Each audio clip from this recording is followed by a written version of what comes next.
George Clooney back in the news again after the media circus surrounding him has started to quiet down.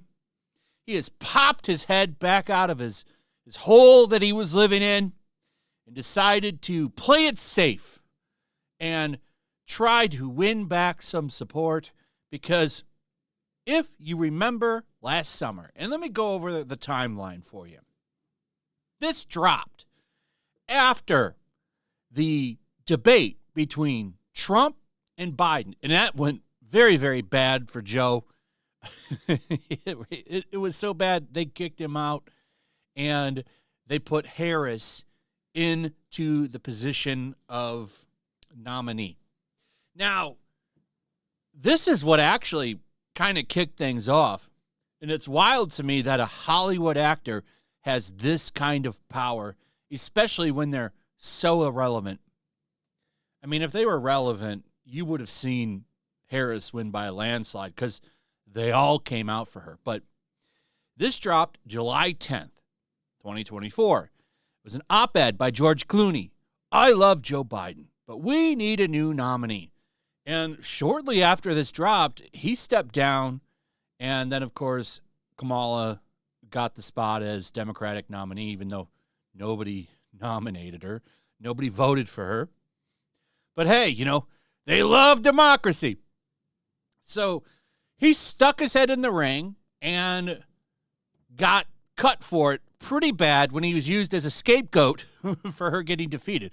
Maybe we shouldn't have gotten rid of Biden. I think either or, it wouldn't have mattered. But they started to use him as a scapegoat. He got a lot of heat. For Kamala Harris losing as bad as she did. George Clooney steps back from politics after being labeled scapegoat for Kamala Harris' defeat. I did a video on this because it was funny to see them all fight and eat each other over this shit. Who to blame? They were blaming Taylor Swift at one point. That was so funny. He ended up going into hiding, said it's unfair to make fun of him. It's unfair to blame me. Brother, you put your head in the ring. No one told you to do that. You felt the need to write that opinion piece, or somebody told you to do it. I don't know what happens behind closed doors with these people. But yeah, you put yourself out there like you did, and you got heat for it. It is what it is. But now, this happened November 10th, so enough time has passed. Clooney comes out of his hole and decides that he's going to try to save his career and has a surprising message for Trump, which is basically, best of luck, see you in 3.5 years. But he can't help himself. We're going to watch the clip. He can't help himself but take little jabs at his supporters and take a little jabs at Trump and say, we're not going to have an election in 3.5 years, which is ridiculous. What happened the last time? This is why it's so wild. What happened the last time? He stepped down. But anyway, let's get into the clip here. Let's watch this. If you want to watch it yourself, it's over on The Late Show with Stephen Colbert. You can find it on that channel. George Clooney's good night and good luck. Nothing but fun. Sure. And, I've lost a lot of elections. The first time I voted, it was 1980, so I was a Carter guy, and Reagan won. And then I lost to some Bushes, and I won with some Clintons and Obamas, and I lost. And, this is democracy, and this is how it works. And, what the hell are you How'd it go this time for you? I forgot who you were supporting. Well, I don't know. What am I supposed to do?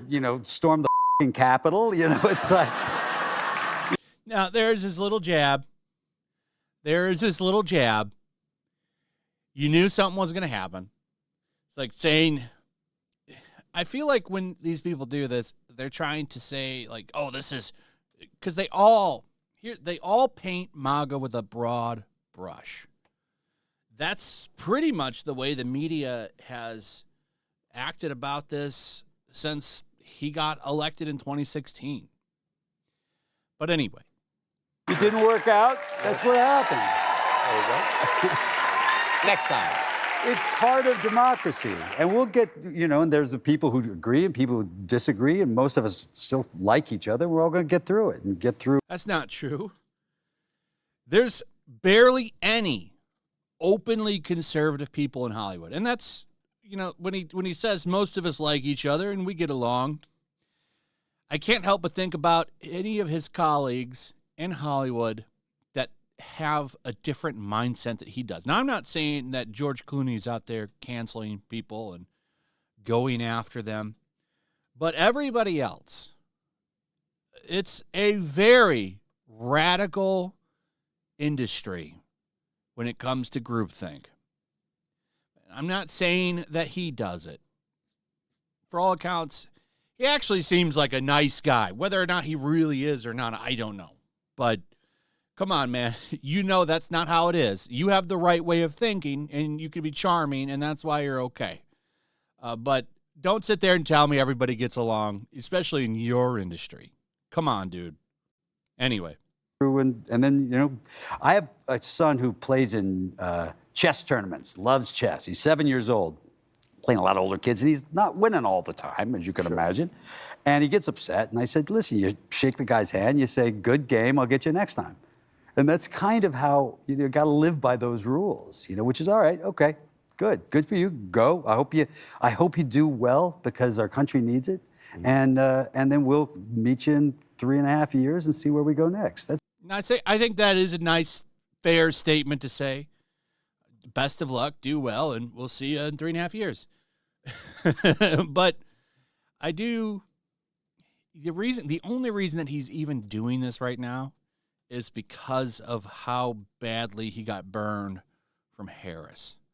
I wonder if he regrets doing that. He's got to regret sticking that foot out there and pretty much getting it cut off the way it did. I mean, they went after him hard, man.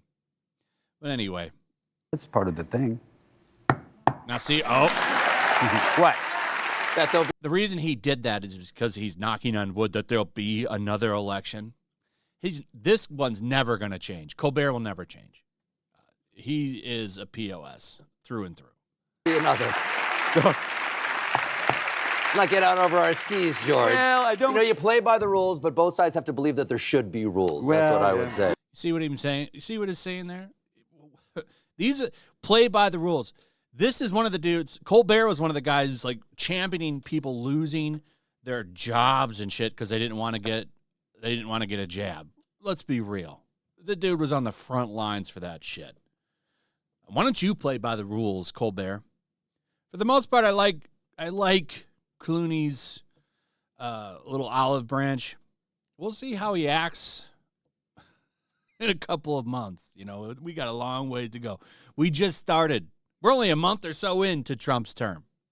Yeah, there's some truth in that. Yes. But then truth in that. Okay. Come on, dude. Well, they say if you're saving your country, you can commit no crime. I heard that. Yes. Isn't that cool? Yeah. Wow, what a cool thing. You mentioned your dad was a journalist. That was a tweet that Trump made. Don't quite agree with that tweet. But, Trump is always saying, he's always saying wild shit. So who knows? Father still with us? Yeah, he's still he's not with us right now, no, but he's at home. Yes. And he just had his 91st birthday. Wow. So he's old enough to remember. Murrah. Yeah. Firsthand. What does he say about actually, Anyway, that's pretty much it. They just go in and start talking about his dad and journalism, but overall, pretty good. But saying that he's not going to step down and all of these things. I mean, come on, man. We've already been through 4 years of this, man. And the way it all went down to 2020, if he was ever going to pull something like that, it would have been then. Hopefully, he does everything that he's said he's going to do, and I think he will. He's been doing a fantastic job of it over the past month. And, I would like it if a lot of these people could stop being so crazy and radical and stop painting all of his supporters with a broad brush and saying that, the biggest lie right now is they're saying that people are regretting voting for Trump, which is bullshit. They're saying they didn't vote for this. I absolutely voted for Doge to go through and take a giant sledgehammer to the government's funding. Absolutely a big fan of that. I absolutely love all this corruption getting weeded out. That's why they're all so mad. Look what happened with Stacey Abrams the other day. You know, the actress that Star Trek made the president of the Earth Federation in Star Trek Discovery. Well, turns out she's tied to quite a bit of corruption.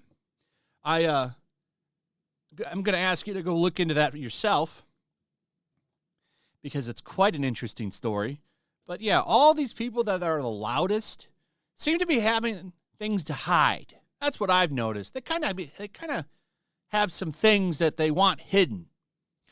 But it's funny to see this going on. You're seeing quite a few people from Hollywood now trying to step back up and fix their relationships with consumers. Hollywood has done a hell of a job pissing off half of the country over the past 8 years. And in my opinion, it has done tremendous damage to the entertainment industry. Anyway, that's pretty much it. Let me know what you guys think about all of this in the comments. Also, if you would, please like, subscribe, share the video. Make sure you're still subscribed. Hit that notification bell, and we'll see you on the next one. Peace.